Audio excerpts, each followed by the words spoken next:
The old folks of Oakhaven whispered about a hidden library, a refuge for lost souls, a place appearing only to those who truly sought solace in stories. Amara, a girl who devoured books like air, found the legend captivating. She dreamt of dusty shelves and forgotten tales, stories whispering secrets only she could hear. Amara loved the musty smell of her town's small library.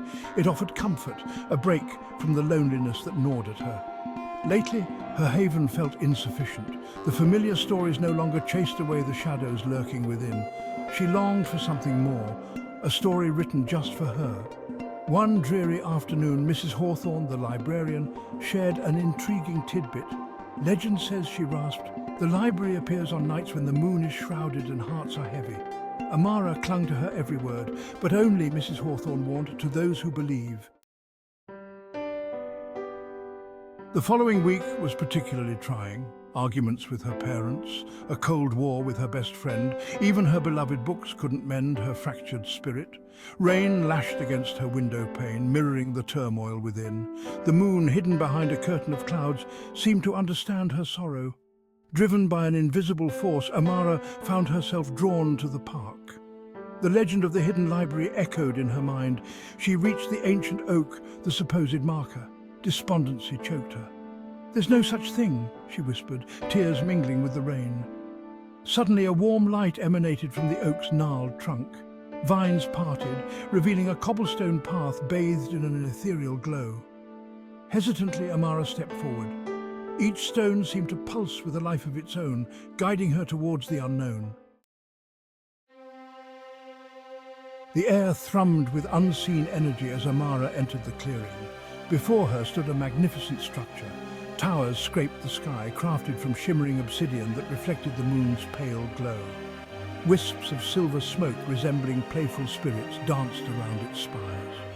As she stepped across the threshold, the heavy oak door swung open, revealing a world beyond imagination. Shelves rose into impossible heights, groaning under the weight of countless volumes. The scent of aged paper, leather, and whispered stories filled her senses. It felt like coming home. The library hummed with a life force. Whispers seemed to emanate from the spines of the books, each one beckoning her closer. With trembling hands, Amara navigated the labyrinthine aisles. An unseen force guided her steps. She felt an inexplicable pull towards the heart of the library. Section 4, A Book of Destiny. In the center of the library, bathed in an otherworldly light, lay a single book on a pedestal. Bound in worn leather, its pages whispered her name. Drawn by an irresistible force, Amara reached out and traced the inscription, Amara's Tapestry. Hesitantly, she opened the book. The pages, crisp and white, were blank. As soon as the thought formed, words began to bloom across the parchment, shimmering with a light of their own. The words detailed her life. Her childhood dreams, her deepest fears, her every triumph and failure. Amara read on, captivated and terrified. The book didn't just contain her past, it held her future. Choices she hadn't made yet unfolded before her eyes. Paths she could take, each with its own joys and sorrows, were laid bare. The weight of infinite possibilities pressed down on her. Section 5, The Weight of Choice. The initial wonder gave way to a chilling realization. Was her life predetermined? Were her choices merely an illusion? The thought filled her with a suffocating dread. The library, once a sanctuary, felt like a gilded cage.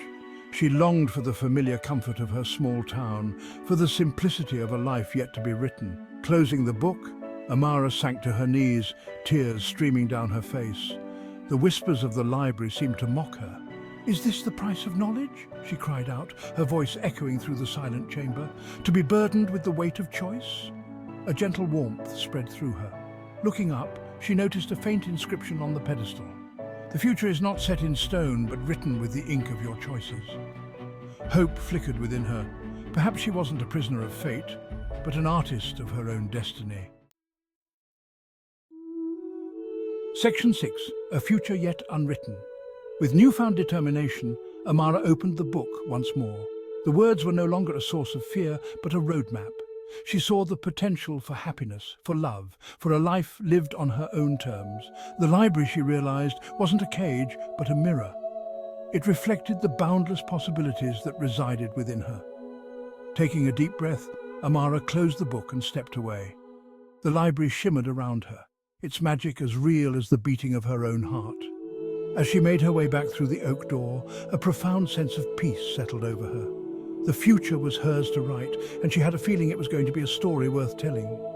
As Amara retraced her steps, the cobblestone path seemed to encourage her forward. She emerged from the clearing, the rain-soaked park welcoming her back. The library was gone, but its magic lingered.